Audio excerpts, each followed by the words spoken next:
This is the DallasCowboys.com Draft Show. Your war room for insider news and draft analysis from deep within the confines of Cowboys headquarters at the Star in Frisco. The Dallas Cowboys select T.D. Lamb, wide receiver. And now, your hosts, Brian Broaddus, David Hellman, Bucky Brooks, and Kyle Yeomans.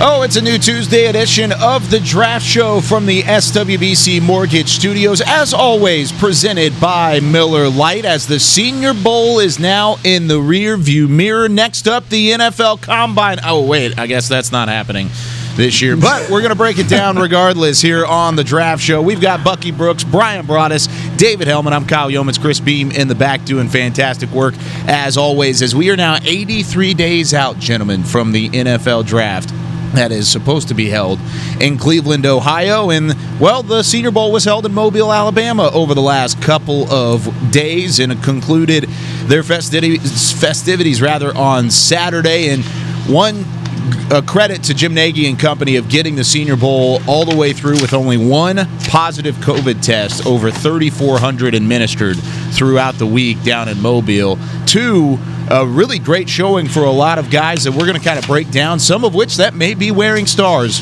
on the side of their helmet starting as soon as next season. So, well, Bucky Brooks, you got a chance to break it down on Thursday, and you get to come back on Tuesday. So what were your overall thoughts of the Senior Bowl and some things that you saw down in Mobile?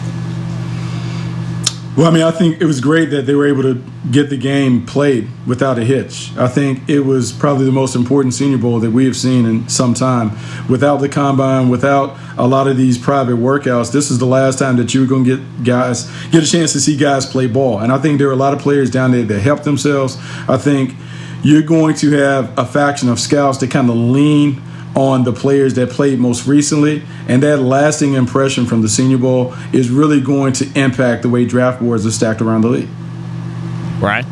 Yeah, I think Bucky's absolutely right. And, you start to talk about, and you mentioned in the open, Kyle, what's going to happen with the lack of the combine. And again, tip of the cap to Jim Nagy and the staff, tip of the cap to the players, the coaches from Carolina and Miami for putting on a great show. It was a very competitive game. I think there were some players that if you were talking about initially, you might have had a certain level on your board. If you've evaluated kids that might have been a fifth-round grade going in, and now maybe, hey, a good Senior Bowl helped them, it elevated them. Maybe it's got them into a third-round status now. Maybe you weren't too sure about kids from a smaller school. We all learned about an offensive lineman from Whitewater, and if, now you have to go hunt that tape. And so, there are a lot of things that are great about the Senior Bowl, but the fact that they were able to play the game, make it competitive, do it in a safe manner, I think is a great testament to really the whole scouting community.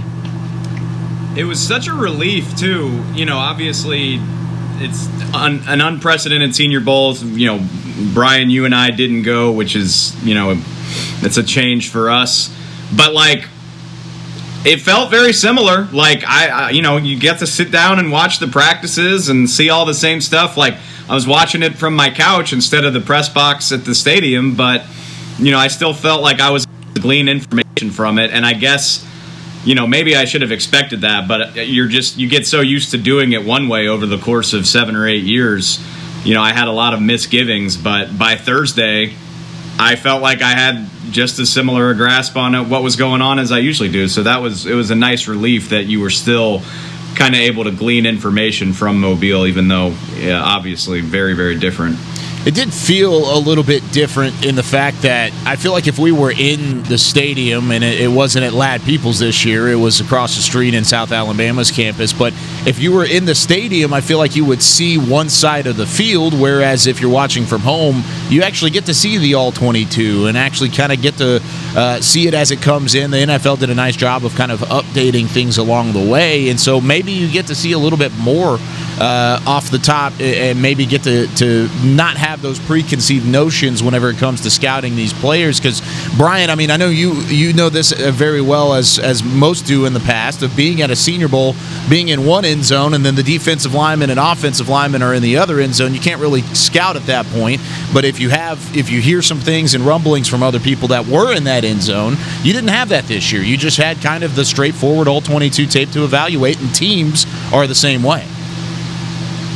Yeah, no, absolutely. And Kyle, what you got to be is an old crusty scout like me and work your way in the press box, where you grab binoculars and you can try and again, you got to keep your head on a swivel up there.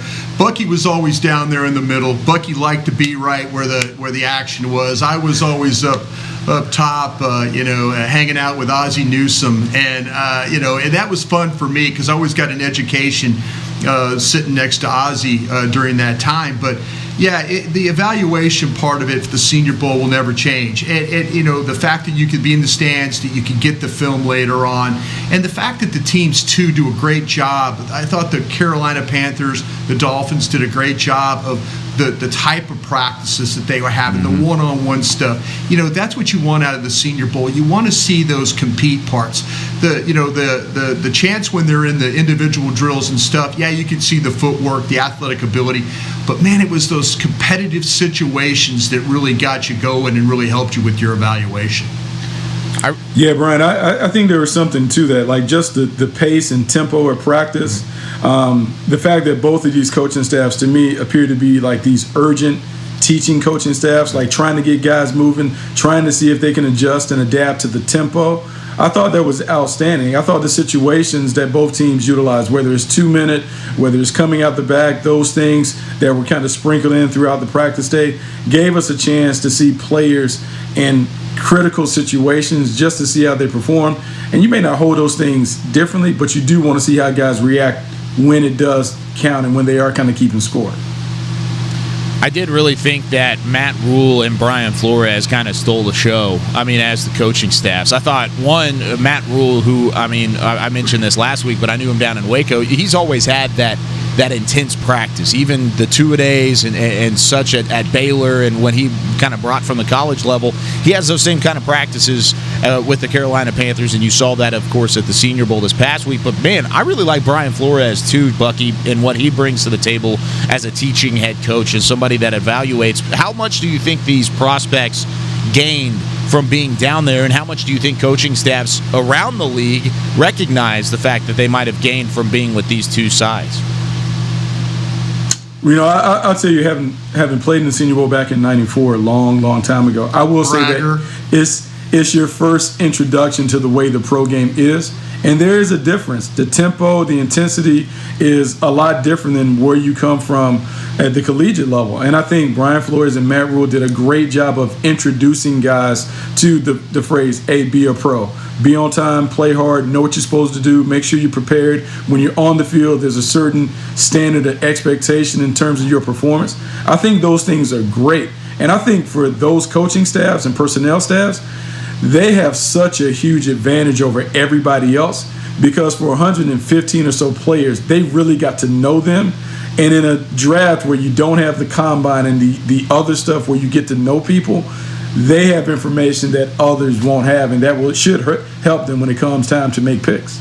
Yeah, I think Bucky's absolutely right too. When you look at the fact that they got to meet with those kids at night and talk to them about how they, how are they taking in information? Every day they would try and install something, and so now you're able to look at that kid in the face and say, hey man, he picked up everything, every check, he was taking notes, very intense. Or maybe it was on the other end of it where it's like, man, that kid had that faraway look. I don't know if he really totally understood what we were saying. So that's a huge advantage when you get to hang around those kids. You get to meet with them, you get to eat with them. Even with all the COVID stuff going on, you still have an opportunity to be with them, as some of the other teams were kind of on the outside, as always looking in. Dave? Oh man, I had the, how do I want to phrase it? I was blown away by Matt Rule, is what I'm trying to say. To the point where, and you think back to last year when the Cowboys were hiring their coach, and the big thing was like they wanted a super experienced guy. Mike McCarthy, arguably the most experienced option. And I just found myself watching these practices, and I was like, maybe they should have taken a chance on the rising star instead of the guy that's been around the block a few times. Because obviously, I have no idea how good Matt Rule's career is going to be, but I was super impressed. And based on his one season so far and what I saw from him this past week and what he did in college at multiple different places, I'm just not going to be surprised if he winds up being a very, very successful head coach. Yeah, I'm going to give you guys a little insight. He was surprised he didn't get an opportunity to meet with the Cowboys. Yeah. He really wanted to meet with the Cowboys. And, he's a guy that went to the Jets last year and kind of talked about how he would like to put his program in place. And he had a really good understanding of what he wanted to do. The Cowboys, as we've talked about here a bunch, different with the general manager, different with the director of player personnel. It's a different environment. But Matt Rule really wanted the opportunity to meet with the Dallas Cowboys, and he just did not get that. So, good for the Carolina Panthers. They got a really good football coach. This guy's won at every level. Yep. You look at what he did at Temple. You look at Baylor's situation was an absolute train wreck when he got there, and to get them in bowl games and stuff like that, I think is a lot of credit to him and his staff. Took him from 1-11 and losing to Liberty and UTSA to the Sugar Bowl in 3 years at Baylor. I mean, that's remarkable in its own, Bucky. Yeah. I think there's a lesson to be learned when we talk about head coaches and head coaching searches. I think Matt Rule gives you a clear example of how you can find someone who may not have NFL experience, but they can be successful because they have built multiple programs and they have a system in place where they know exactly what they want to do, how they want to do it, and those things. And I think what you saw from Matt Rule, he has a confidence that he knows exactly where he is taking whatever team he's in charge of.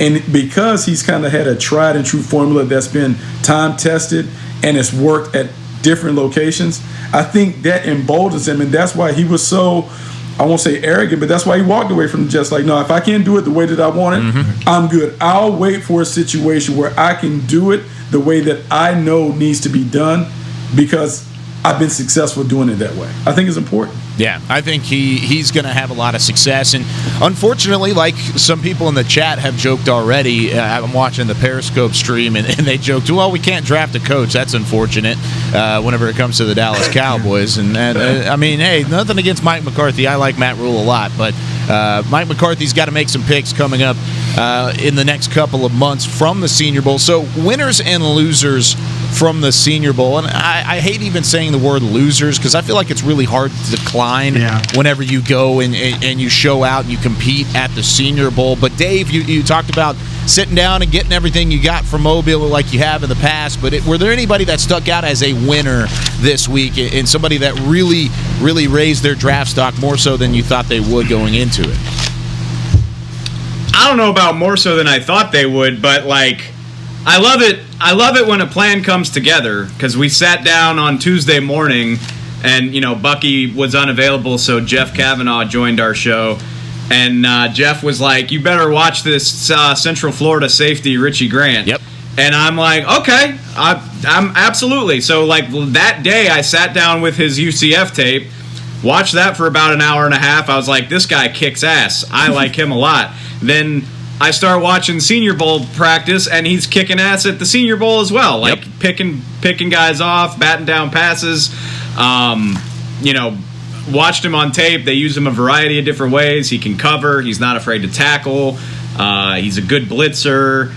And he took all of that to Mobile, and it certainly seemed to translate because he was definitely one of the guys that was getting talked about all week long. And, I was very vaguely familiar with him when last week started, and now he's like one of my favorite, defensive backs in this class. So I would say he had a hell of a week.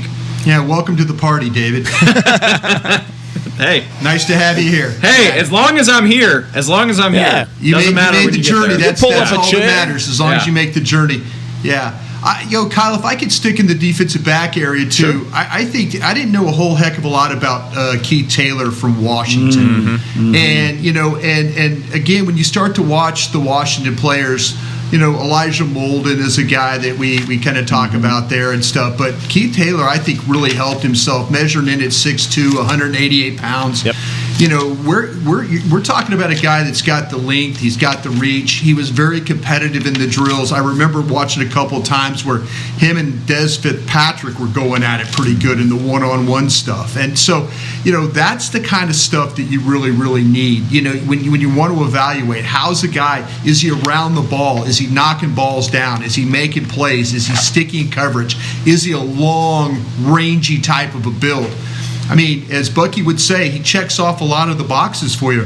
So that's one of those guys you have to go out there and study right now. The Cowboys are going to be hunting corners. They're going to be hunting safeties. They're going to be hunting defensive players.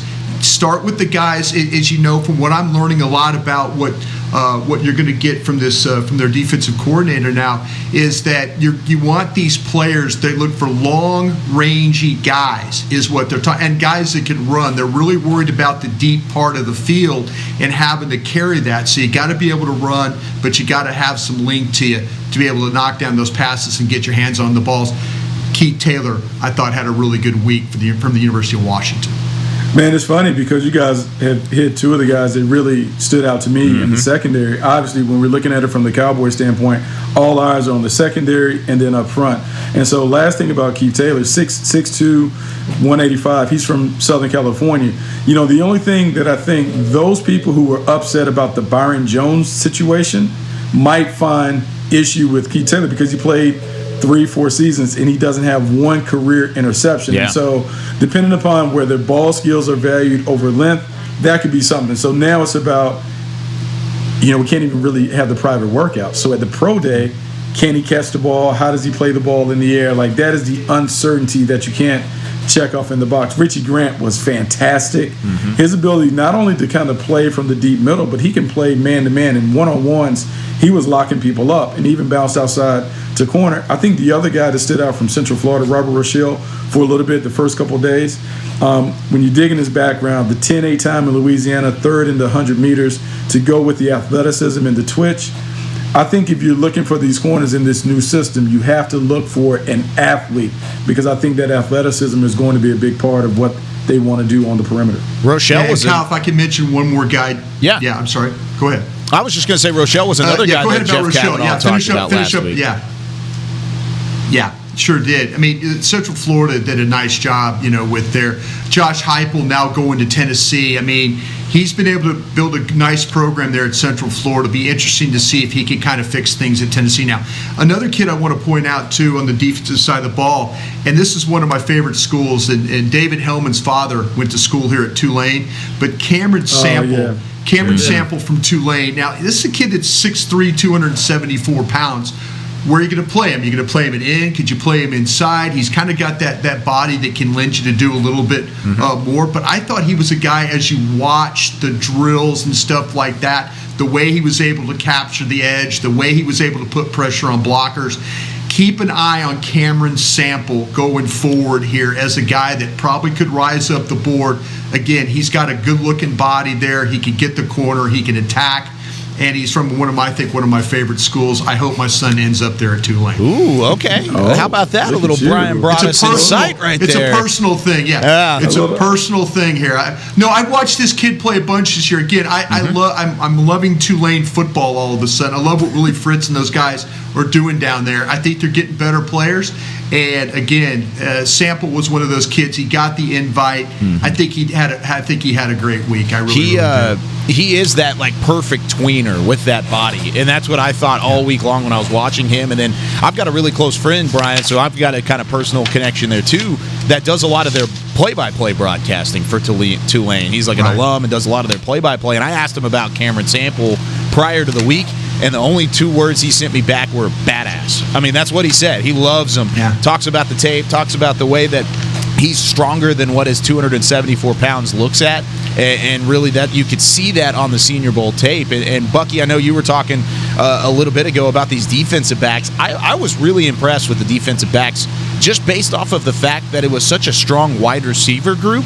And I thought the wide receivers would dominate, and that was definitely not the case. I mean, y'all mentioned Richie Grant and Keith Taylor. Keith Taylor, I thought, had a really slow start to the week, and then he had one of the best finishes to the week out of anybody in the entire group of prospects down in Mobile. So I don't know about you guys, but I was really impressed with what the defensive backs showed out against a really good wide receiver group. Can I ask? Oh, sorry. Bucky, when you get done, I want to ask you a question about a player in particular. I'm going to get your. No, it's funny. You talk about the defensive backs. I do believe there were some guys that didn't play in the game that kind of helped themselves early in the week on the defensive front. Levi Onwuzurike. Yep. That Tuesday. Yeah, the Tuesday. His hand skills. Like, I remember writing in my notes, like, man, he's Mr. Miyagi. Like, the way that he uses his hands, wax on, wax off, he does a great job. And Boogie Basham from Wake Forest. Yes. Boogie Basham's athleticism and stuff. I remember writing up a report on him last year because I thought he was going to come out early and really liking him. But watching him and his explosiveness and twitch in a class that, man, there's a lot of just uncertainty at defensive tackle, defensive end. Can this guy kick inside? All this other stuff. I just think those names are going to get hotter as we get closer to the draft. Yeah, he's kind of funny to watch that Wake Forest tape. And he's got that single number, that number 9. So you're kind of like, he is a good-looking kid physically. I mean, really good-looking kid. Hey, Bucky, if I could go back to you, the kid that kind of caught my eye was the Michael Carter kid from North Carolina. Okay, where do you see him? A lot of people really like him, but where do you kind of see him in the mix thing? Because I know people are bashing running backs now. You don't want to take him high. Is this one of those kids that's going to fit into the mix? Because I liked what I saw with the power with this kid running the football. It's funny, Brian, in watching North Carolina, Javonte Williams is the dude. Javonte Williams is the one. Michael Carter would start. Javonte Williams would come in. Javonte Williams finished the year with maybe 22, 23 touchdowns. Has more explosiveness and those things. I thought it was actually good for Michael Carter to be away from North Carolina to get to the Senior Bowl and be able to have the stage to himself, because he is a lot better than even I give him credit for. His balance and shiftiness inside is terrific, but then his natural ability to catch the ball on the edge, I think he's someone where the sweet spot for running backs in my mind, day 2. Second, third round, I think he's in that mix. I think he has the ability to potentially be an every down guy because in pass protection, he was not afraid to stick his nose in the fan. And it's hard to find guys that can get that part of the game. I think he's more than just a change of pace prospect.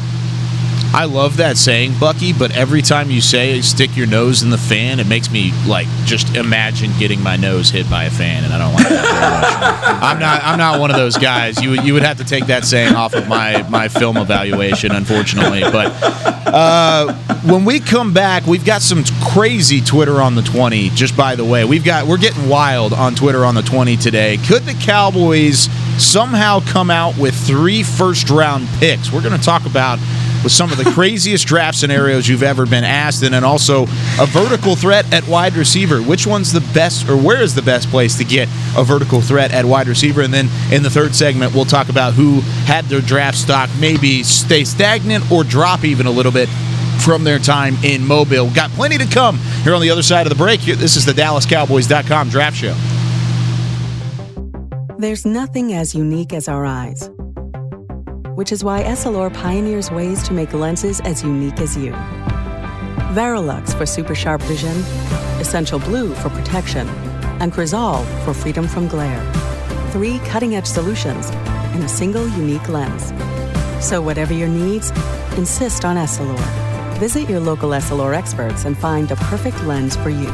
See more, do more, Essilor.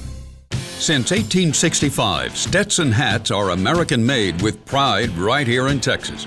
And Stetson is proud to be on the field with America's team. Want to show your Texas and team pride too? You can. By purchasing your own Stetson, you can look just like how the flag guys do on field at every home game.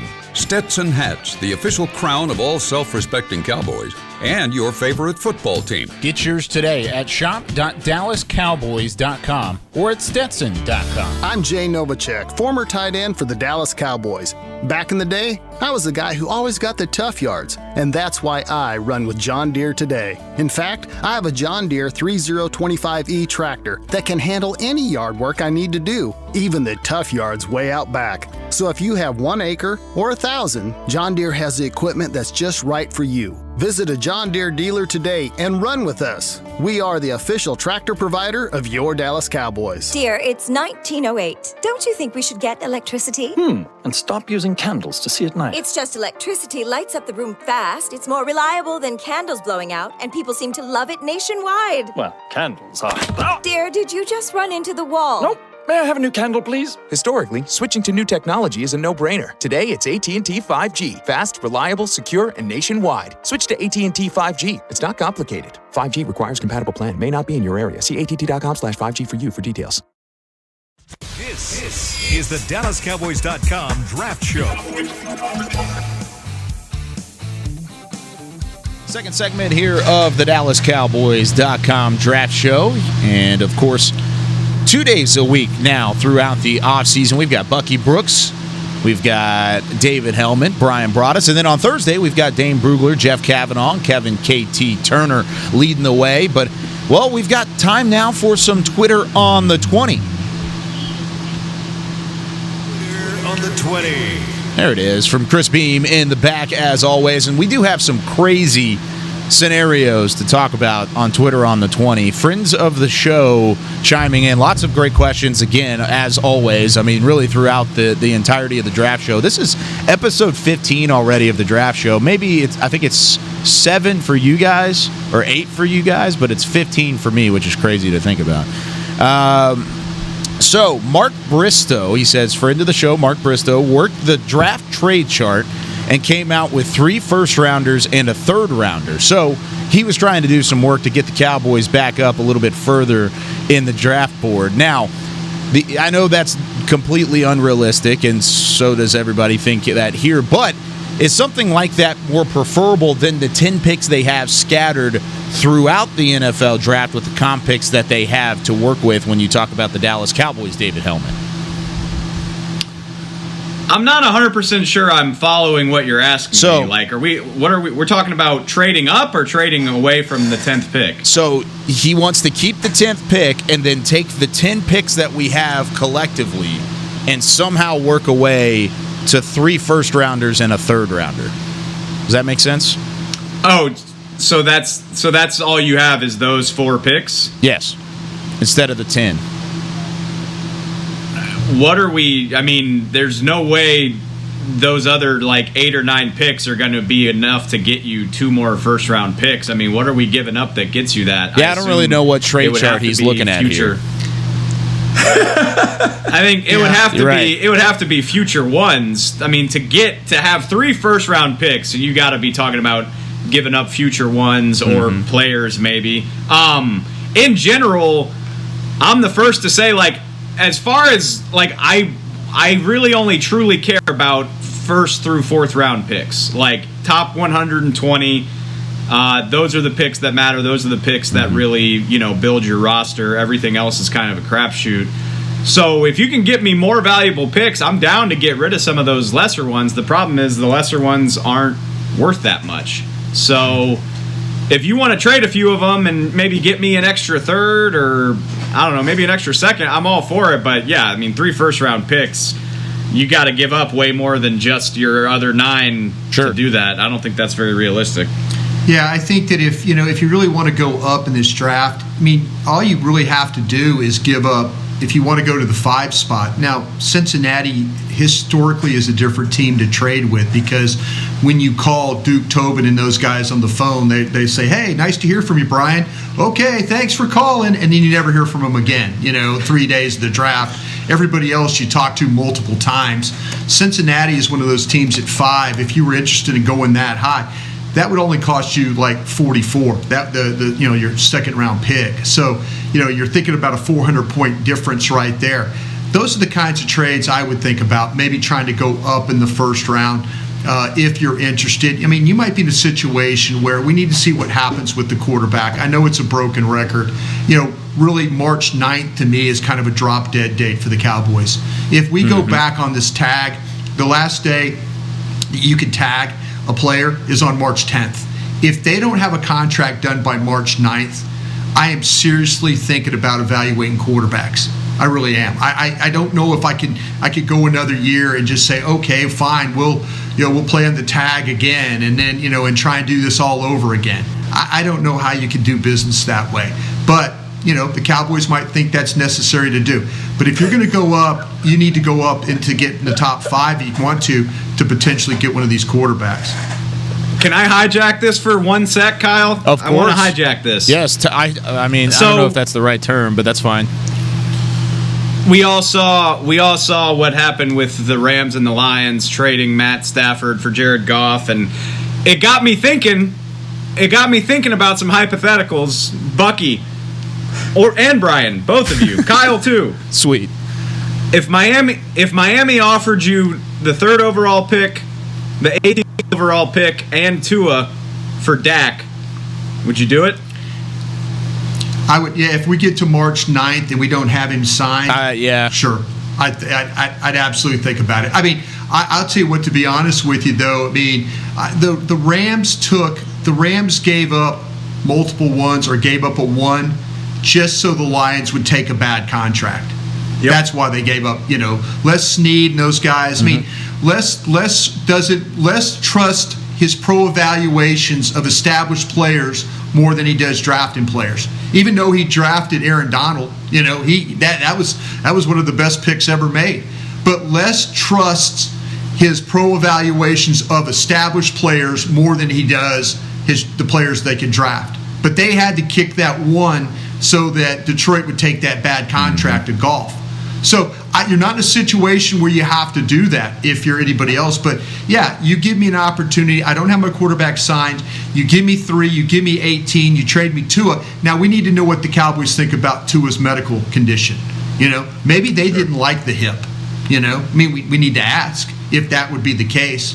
But, yeah, with the third pick, you could absolutely draft a quarterback if you wanted to. You could draft any defensive player you wanted to. You could take any offensive lineman you wanted to. Bucky's smiling. Bucky's cheesing right now. Like, I don't know. Like, and I know it's weird because I come from the college scouting thing and I should be in love with picks.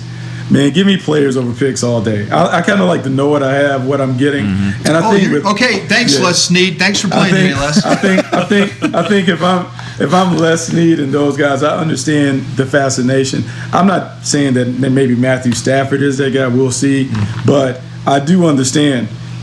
It has worked for them when they've made these. They don't trades. Like drafting, Bucky. They don't like draft. They don't picking players. Well, look, if we talk about it being a 50-50 coin flip in terms of a first-round pick turning into like not only a legitimate starter but a star player, if I can get one that I know Jalen Ramsey's going to be a shutdown corner, I bring him in, we put him in the system, he plays like that. You're right. I'm good. If I can even snatch if I can snatch Brandon Cooks and he can give me the deep threat ability and we end up in the Super Bowl because he averaged 15 yards a catch, I'm okay with that. I think what they've been able to do is they've hit on those mid-round guys, but part of the reason why those mid-round guys hit is because the stars are so overwhelming. And so they're not put in roles that put them out of their comfort zone. And so I don't know. Like, I think it's great that we like what's behind door number 1, 2, and 3. But yeah, I don't know. I like players. You've said that before, and I don't disagree with you. The thing about this is, though, you're in a little bit of a salary cap league, and where all of a sudden, they've had to eat some dead money on a running back. Yep. They're eating dead money on a quarterback now. Eventually, you wonder. Les Snead has taken the attitude of, if I just get rid of all these picks and it doesn't work and I get fired, this is somebody else's problem. It's not my problem anymore. Yeah. This is Bucky Brooks coming in and running a team now. That? Bucky will be sitting there like, oh, wow, I'm running a team now with no picks. I guess I'm going to get fired in 3 years now. Yeah, let's get these players. Look at what the Texans are dealing with at this very moment. Yeah, Les is. I mean, I talked to Les. I talked to Les when he was working with Jeff Fisher. I talked to Les. I go, hey man, how you holding up? He's like, man, I'm going to get fired. I'm like, what do you mean? He goes, Gruden's going to come in here. He's going to blow us all out. Oh, I'm wow. like, okay. He goes from getting blown out to getting like a 5-year contract. See, but you know what? That urgency, Brian, has enabled him to keep his job because he's operating. Yeah. Look, I've never seen a guy more scared. 5 years. I've never seen a guy more scared of taking first-round picks than him. It's amazing. I mean, that tackle he took from Auburn back in the day, that kid 3rd overall, whatever, might have just scared him so bad that he can't. Greg Robertson doesn't want it. Yeah, he might be like, I don't want to draft anymore. See? Yeah. See, that's your third quarterback. How about the quarterback that he just begged the Lions to take off his hands too? The number 1 overall pick. Yeah. Now I will say this. I love Les. I do love Les. Don't get me wrong. They have dumped on Jared Goff like in a major way, right? Yeah. And I will say that Sean McVay has a lot of John Gruden to him, where they fall in and out of love really quickly. Yep. Yeah. And I just wonder, like, people have caught up to the scheme. And I just wonder when he looks around, he's like, hey, man, the X's and O's aren't popping like they used to. I got to swap out people. But at some point, you're going to look at the coach and be like, well, maybe it's not the people. Maybe it's the coach. Yeah, and then again, you want to go coach there again when you have no first-round picks? I mean, hey, okay, fine, that's great. But like I said, hey, this whole thing with the Cowboys, seriously, I would look, if you're a Cowboy fan and you're listening to this show, March 9th is a day you need to circle on your calendar. Brian, really. I'm right there with you because, I mean, I have a sticky note on my laptop for everybody watching. I don't know if you can watch this. You're not going to be able to see it. I got a sticky note of the dates. Hold it to your left, Kyle. Yeah, well, it's you can't see it right now, but everybody at home can. But I've got a date, in front of you now. Okay. and all of the off-season dates all the way down to the NFL draft, and the only one I have in a box is the franchise and transition tag period deadline, because I think that's the most important date in the Dak contract era. And Dave, you asked this question earlier, and I'm going to look like a little bit of a hypocrite here because I sat on Talking Cowboys yesterday morning and said it's so hard to find a franchise quarterback that you'd have to put together a pretty sweet package in order to do so. And we were talking about Deshaun Watson in the case.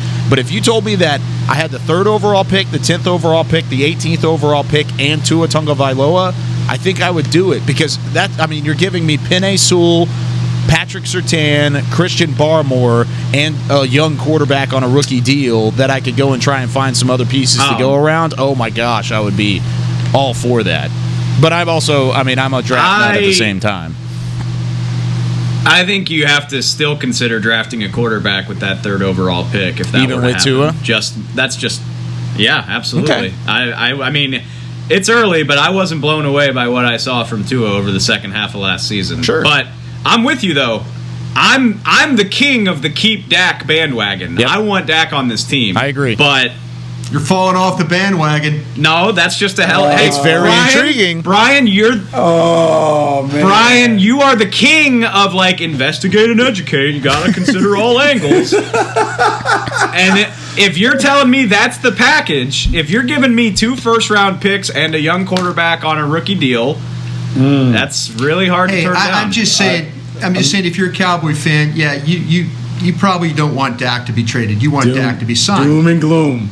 You do. You do want him to get signed, but they have messed this thing up for 2 years. Now it's so messed up that what's going to happen is when you sign him, you're going to sign him to a major deal that is I don't know, almost 100% more than what could have got him done 3 years ago if you'd just been proactive.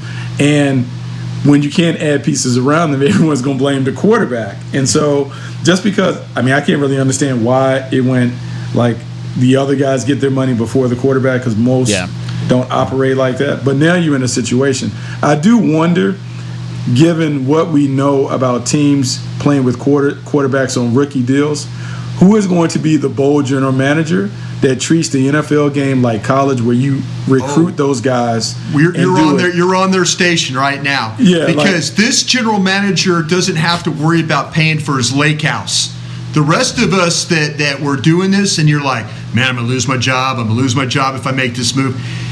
A team that has a general manager that's not going to get fired, New England, Dallas, they're going to be the first team to say, no, we're not going to pay somebody $40 million. We're just going to keep turning this thing over. Because Brian, depending on who your coach, like, just think about it. Like, it's almost like the way, when I was in Carolina, the way we treated running backs. Draft one high, ride them till the wheels fall off. Yeah. In year 4, draft another one, because year 5, we're letting the guy go. Yeah. Right. With quarterbacks, if you have a quarterback-friendly system, like, say, the Shanahan system that makes everybody look like a really good quarterback, if you're just plugging and playing, and then I'm guaranteed to get all the stars around him, like, I'm waiting for someone to say, like, hey, I'll take this different approach.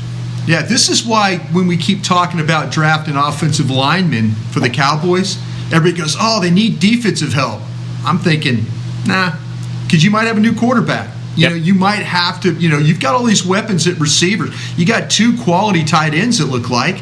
But, man, I mean, your offensive line, that might be the lifeblood to keep things going, And, you need defensive help, but if defensive help is not as good as the offensive line that you're going to look at right now, I don't know. But Brian, Dallas could be the first team. Yeah. If the Cowboys' offensive line was healthy this year, I think they have 3 more wins. I really do. I think they have 3 more wins in the middle of that. If the Cowboys have it, and then you're a division champion. If Dak doesn't get hurt. Well, that's fair. I didn't even throw Dak's injury in there, but I'm saying, healthy offensive line is important. Yeah, healthy offensive line would have given them an opportunity to really win more games. Sure.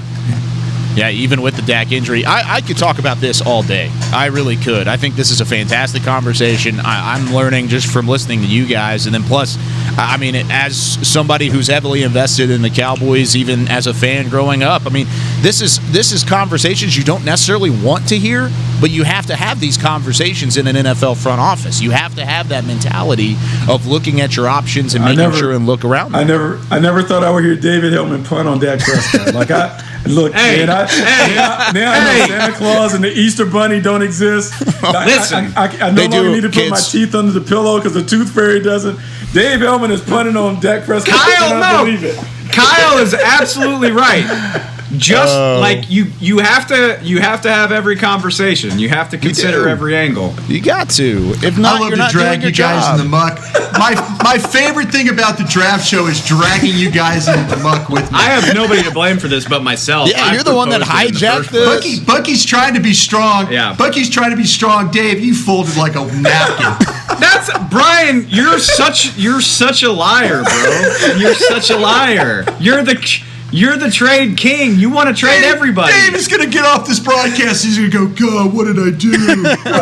He's going to start the eyebrow. Don't get emotionally attached to him. Oh, man. Brian, I love how, Brian's even the one that was like, yeah, after a certain date, let's do it. Let's figure this thing out. But then he just antagonizes David Hellman the whole time. Brian has tried to trade. Yeah, Brian's tried to trade every good player on this team at some point in the last 5 years. I mean, do you blame him? Get him signed. I don't blame him. You got to get him signed.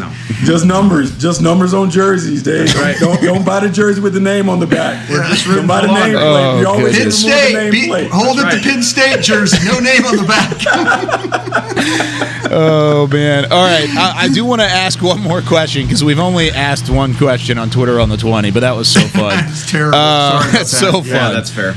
David Leach and Jay, I'm going to actually combine their questions here. They both asked about a vertical threat at wide receiver, saying that the Cowboys could definitely use one, maybe a Tyreek Hill type of player, not Tyreek Hill comp or anything, but somebody that's kind of a later pick in the draft that could turn out to be a burner at wide receiver. Anybody stick out to you, Bucky, in terms of some of those burners at wide receiver and somebody that the Cowboys might potentially be interested in putting in this offense? It's hard because they have so much firepower already. But here's what I would say, and I don't want to hijack the conversation, but I do have a strong belief coming from the Green Bay. I don't know if you ever need to really go heavy at wide receiver. There's so many guys that you find in later rounds. Tyreek Hill was a 5th-round pick. Yep. Some of that was due to character concerns. Yeah. I think it's just a matter of scouting your room. Do you have a great teacher at wide receiver, at the wide receiver coach position, and can they develop? Because I think those burners, those guys that stretch the field, I don't know if you really need to invest significant money in that position or significant draft capital in that. Sorry. Bucky? Yeah, you know Brian? What? I'm with Yeah, no, I'm Bucky, he and I grew up in the same system. And, the thing with the wide receivers, I'm really happy they got CeeDee Lamb. I don't think they're going to be able to keep Michael Gallup. He's probably going to have to, you're probably going to move on. Maybe he's a guy that, if you feel like that you are going to pick a wide receiver, you have one in mind that you want to take, maybe take that opportunity to get something for Michael Gallup if you can right now, and then draft his replacement. Without really knowing times, but if you look at some of these receivers, and the kid that kind of stood out was at the Senior Bowl was the Amari Rogers kid from Clemson. Yeah, and and I was thinking, like, okay, what is he? Is he a 5'9"? I mean, he's a shorter guy, but he's thick.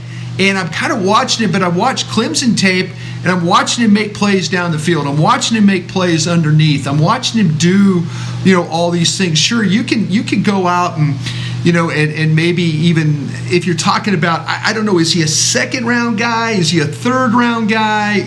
I'm trying to later in the draft. I mean, yeah, that's a crapshoot. When you start talking about those, maybe you're just drafting traits. I haven't seen anybody got to the point where it's been late enough where I say, oh, wow, this kid really runs well, but he's inconsistent. Again, the guy that kind of caught my eye was Rogers at the Senior Bowl, but watching Rogers on Clemson tape this year, I thought he had a pretty good campaign. Might go a little bit earlier than what we're talking about right now for what we're looking for. I would just since we're talking about the Senior Bowl, you got to mention Dwayne Eskridge. Yep. He was another. You talk about guys that raised their stock. The Western Michigan wideout, polished, just beat up on a lot of guys last week. Seems like a really great route runner. I don't know if he's like Tyreek Hill fast, but how many people really are? If you want to talk about short guys that are really fast, Rondell Moore comes to mind as well. Tony from Florida too is another. Kadarius Toney. Those guys definitely exist. I'm always down to take a flyer on a guy. Yeah, I wouldn't want to spend a huge resource on a receiver this year unless you're telling me we're trading Michael Gallup. But yeah, if you could get one of those guys in the 4th round or later on, that's fine with me. Can I get you guys to get on the Demetric Felton? Go for it, Bucky. Demetric Felton from UCLA has some interest. Because he's like he's a running back. He's going to play. They're going to play wide receiver, right? Yeah, but I think like if you're talking about Dallas in specific, Mike McCarthy, he has that Randall Cobb type stuff to him. And so if you're thinking about that, I don't know. Yeah, like in terms of vertical threat, it's hard because like this draft is different because you have a bunch of guys that can play. But I don't know, like Tutu Atwell from Louisville can take the top off it, but he's little. And I just don't know what are the considerations when it comes to thin receivers because I'm not really a big fan of the skinny dudes on the outside. That's hard for me. I think that's kind of what the question's asking is they kind of want those smaller burner type of receivers that you could get late in the draft. And like Dave said, I don't think the Cowboys are going to spend any kind of valuable draft capital on a wide receiver this year. That's why I want all of us to get on the Jalen Darden bandwagon. Please come aboard. For the Jalen Darden to Dallas bandwagon. I'm going to tweet that probably every day for the rest of the draft process, but I want that to happen so badly, Brian. Well, it's funny. All those shorter wide receivers we're talking about are kind of lumped together, though, as far as ability goes. Like I say, the Purdue kid, the Florida kid, Clemson, they're all kind of in the same realm. With ability and stuff like that, and they're all short. So how does that all get sorted out by the clubs as we go forward? It is going to be interesting. What was that, Bucky? It's harder with the shorter guys. I know it's harder with the shorter guys, and I know I missed you guys' Devontae Smith conversation because I'm fascinated about where he gets picked because it kind of goes against everything that I've learned along the way. Oh, you don't like that? You talked about that. You don't like that 170-pound body, huh? Not in the top 10 where he's been talked about. No, scares you. Yeah, I don't like that. Not going at 3 to Miami. Unless you want to go get him, Les Snead. I don't think he's. Go get him, Les. I don't think he's fast like that either, though. Like I don't think he's 4.3-ish. Do you think he runs like 4.5, 4.52, 4.51? I think he's 4.52-ish. Yeah. If he runs, he may run. You like Waddle. You like Waddle better, don't you? More burst. more explosiveness. I think a lot of people are going to feel that way. Yeah. Like once More people juice. start weighing in and I read you everybody's so focused on well, the draft. Brooks. Hey, I just remember I was influenced by remember Brian how Broaddus. Yeah, like remember how bad Tom Brady's combine picture looked. Just think about that. true. Think about how narrow and thin he looked. Tom Brady didn't play wide receiver, though. Smith is going to look the same. He's going to look the exact same. Brian, like we haven't seen many guys like that have come into the league and dominated, and those who have. Marvin Harrison. Really, Marvin Harrison was built like that. How many drafts have we had? And that's the only name we can bring up, though. I brought up a Hall of Famer, man. What else you want me to do? One. We've had I brought up a Hall of Famer. Like the league merged in 67, 68, and we got one guy that we talk about. Marvin Harrison. Yeah, and then I would say Bucky, feel free when all the media you're doing and someone goes, well, who does Smith remind you of? And you'll go, guys, Marvin Harrison. I mean,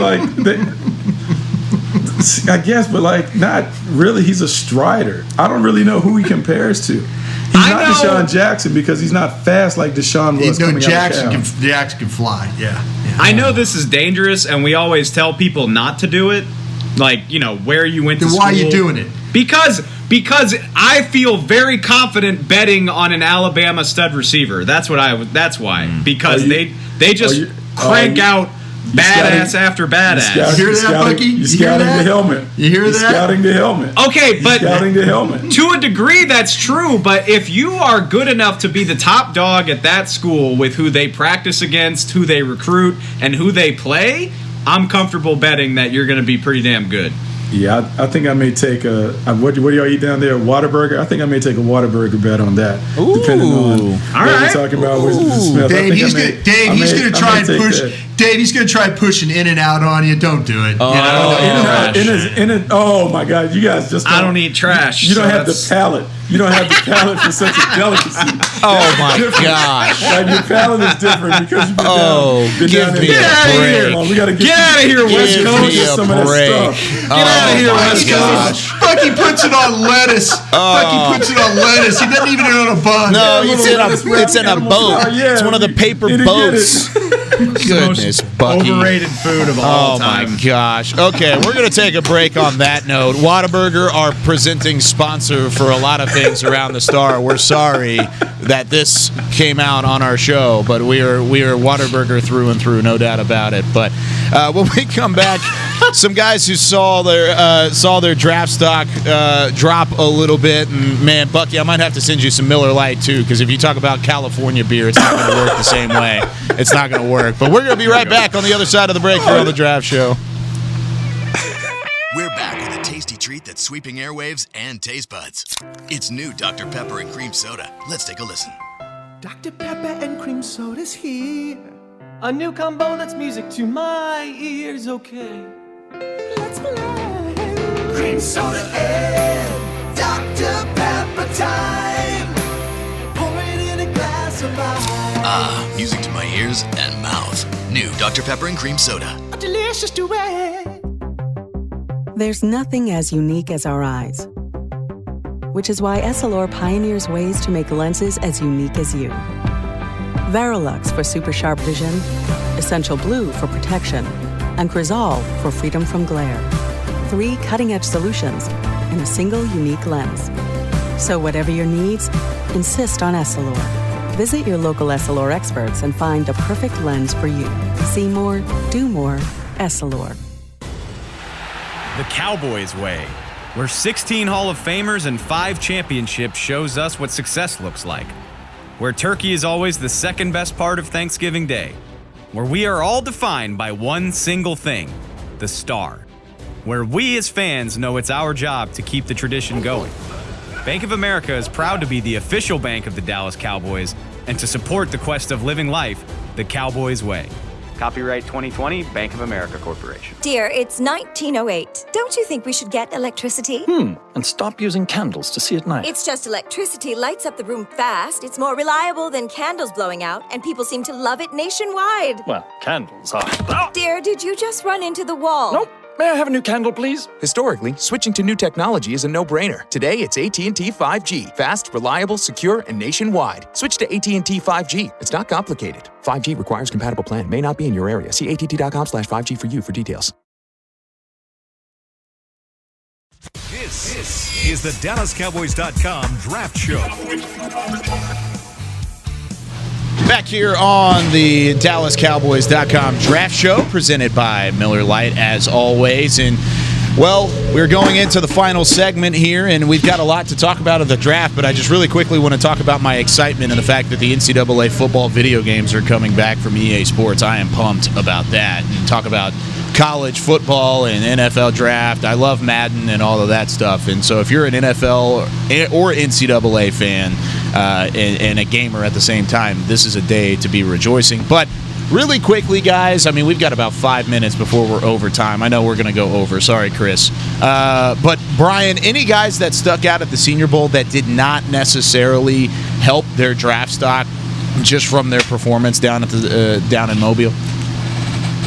Yeah, I'm really looking forward to getting the tape, but if you watch some of the one-on-one stuff, from the practices and stuff, I was really interested because last week I talked about Alex Leatherwood from Alabama, and I was kind of thinking, like, could he elevate himself to where he would be in that conversation with those tough guys, those top guys? And if you watch the practices, there were some losses at one-on-one, and that's not Alex Leatherwood's game. I mean, he is a guy that generally has a nice set, keeps his head out of his block, doesn't get overextended, can get to the outside, can show some range and stuff like that. But I was a little worried about him and some of the things I saw. I didn't feel like he anchored down like he did on Alabama tape. Again, this is one-on-one stuff. Need to watch the tape of the game to kind of get a little bit better picture. But I was hopeful. I was thinking, man, he's going to go and just blow this thing out of the park. He's going to be right up there with all those other guys that we're talking about. And I think it was a little bit of an eye-opener for some scouts watching him practice. We'll see how the game tape looked.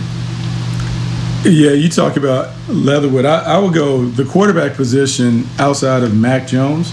Everyone was kind of up and down. I think Kellen Mond was probably the best of the crew outside of Mac Jones because he won MVP. But Jamie Newman was one that I felt like really hurt himself. Didn't play this year after transferring to Georgia. There was a lot of excitement and intrigue about him when he was playing at Wake Forest because he was a dual threat. He had size. He displayed the athleticism. But then when you watched him at the Senior Bowl, maybe he was rusty because he had a year off, a lot of interceptions, and just didn't have the timing that you want to see from the quarterback. I don't know if it's going to affect his draft stock, but I was bummed for Mac Jones that he had the ankle problem that kept him from doing as much. You're talking probably a first-round pick anyway, but if you come out and light the world on fire, then you really set yourself up to potentially go in the top half of the first round. So, like I said, with the season that he had, I don't think having a limited Senior Bowl is going to stop that from happening, but if he had gone out and really had a great week, then, he would have been the talk of the draft cycle for at least a couple of weeks. Does anybody have him over Trey Lance? Do you think? No, I don't think so. I would probably need to watch Trey Lance a little bit more to have a great answer to that. But Bucky, you feel that way? Maybe some people might have Mac Jones over him. I don't know. I think what Mac Jones is going to do is Mac Jones is going to win the interview. His intangibles, he worked hard or whatever. I think the hard thing with Mac Jones and others will be separating his production from his supporting cast because he's you hate all the Alabama wide receivers, so you have to give him high marks. He only hates Devontae Smith. He loves Jalen Waddle. We're gonna do this again. We're gonna do this again. I'm sorry. I don't think that 165-pound wideouts can come in the league and dominate them. I don't know if we have a history of that in the league. We'll see. Like, I just play the odds. I heard that Marvin Harrison guy was pretty good. I've heard that a couple times. Can I get another one? Can I take that one off the board? Hey, Bucky, as a scout, you were taught if you saw it one time, you could see it all the time, right? Oh, man. Hey, real quick, I'll just say, and I haven't studied Trey Lance in depth, but I've seen enough of him to know The arm talent and the athleticism, I'll take my chances on that. And it might blow up in my face, but I'm especially, and this sucks because I'm so influenced by Patrick Mahomes. You know, like, I didn't know what to think about Patrick Mahomes in 2017, and obviously he's amazing. And if there's even a chance that you have if there's even a chance that you can draft a guy that turns into something like that, I got to do it. That's why you like Zach Wilson, right? I'm in love with Zach Wilson. Yeah. Absolutely. I'm in love with Zach Wilson, and Trey Lance is the same thing, where I'm like, this guy can score from 25 yards out on his feet, and he can throw it over the damn moon. So I'll take my chances, even if it doesn't work out. Yeah, I think there's something to it. I think, as much as we talk about the Pat Mahomes thing, I think we've been influenced by 3 quarterbacks in the last 5 years: Pat Mahomes, Josh Allen, and Lamar Jackson. Because in the past, all those guys, we spent all our time talking about what they can do, and each of those guys has had a level of success in the league where you're like, well, those old thoughts, I have to do it. And I think now we have to grade the talent and then try and find the fit. The talent is this thing. Okay, well, where can we fit them, and who can teach them how to develop some skills? Right. Well, I did want to say, so I know we're going to go over, but that's okay. I never stopped you. Yeah. I think he rebounded, but Bucky was talking about Carlos Basham having a great week. Mm-hmm. It seemed like a lot of that came at the expense of Trey Smith, the Tennessee guard. Yep. Which, and I know he's a pretty well-known name. He overcame some serious health issues during his college career. He seems like a really high character guy. He was at the Star last year for the Jason Witten Character Award. Got a chance to spend some time around him. So seems like a really good guy. And it's like I said, I think he rebounded to have some nice practices. But that's one of the higher tier guards that seemed like he had some rough reps down in Mobile for sure. It's a good recall there, David Hellman. I forgot about him coming to the Star for the Jason Witten thing last year.